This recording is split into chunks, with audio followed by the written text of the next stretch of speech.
Bonjour, bienvenue sur la chaîne Génie 237, la chaîne qui te parle du génie sanitaire, de l'environnement, de l'assainissement et de la santé et sécurité au travail. Si tu es nouveau sur la chaîne, clique sur le bouton s'abonner en dessous de la vidéo et ensuite clique sur la cloche de notification pour pouvoir rester informé de toutes nos nouvelles publications. Aujourd'hui, nous allons parler de l'importance d'étudier pour les spécialistes en génie sanitaire, pour les étudiants spécialisés en génie sanitaire, l'épidémiologie des pathologies animales, c'est-à-dire les zoonoses ou les maladies animales pouvant être transmises à l'homme. En effet, il est très important pour les étudiants en génie sanitaire de maîtriser l'épidémiologie des zoonoses. Ça veut dire l'épidémiologie des pathologies animales. Déjà, il faut savoir que le génie sanitaire, le spécialiste en génie sanitaire est ce praticien-là qui préserve à la fois la santé humaine, la santé animale, la santé environnementale. Simplement parce que s'il y a un dérèglement d'un écosystème ou l'apparition d'une nouvelle maladie, c'est-à-dire maladie émergente chez les animaux, la santé de l'homme peut également être impactée. L'étude de cette matière va alors couvrir un aspect santé publique et un aspect santé vétérinaire, tout simplement parce que l'étudiant en génie sanitaire devra avoir assez d'outils techniques pour pouvoir évaluer la santé d'un animal ou évaluer la qualité de la chair, par exemple, sur une carcasse d'un animal afin de déterminer si elle est consommable par les hommes de façon sécurisée et saine. Ça veut dire qu'il doit avoir la capacité de déterminer ou de faire ressortir au bout d'une inspection ou d'une enquête l'innocuité d'une viande, par exemple. Et on sait tous que la façon de vivre d'un animal et la façon de s'alimenter et la façon de protéger sa santé pendant qu'il est vivant est primordiale pour que sa chair soit assez bonne à consommer. Cela va donc être important pour que le technicien puisse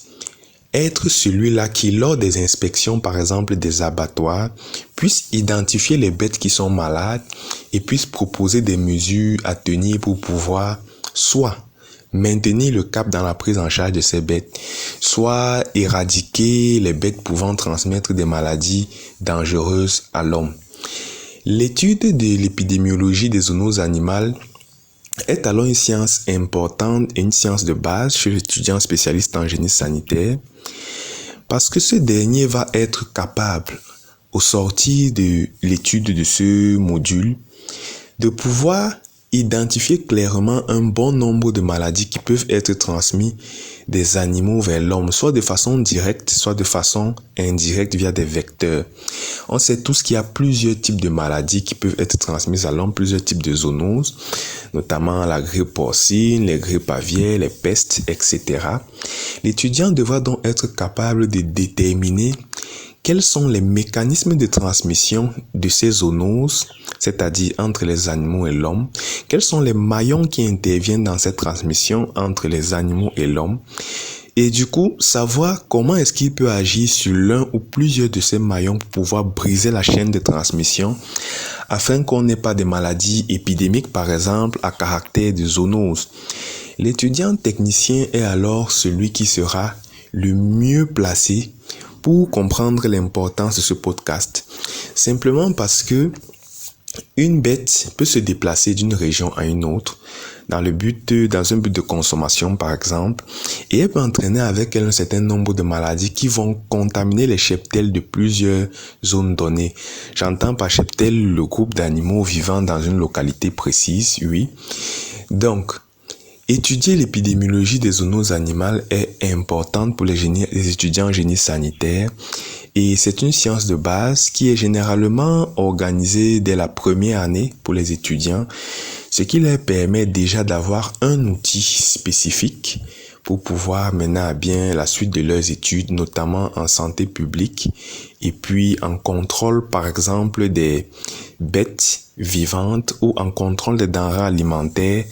d'origine de poisson ou viande. Ok. Merci d'avoir écouté ce podcast et à la prochaine pour un nouveau podcast.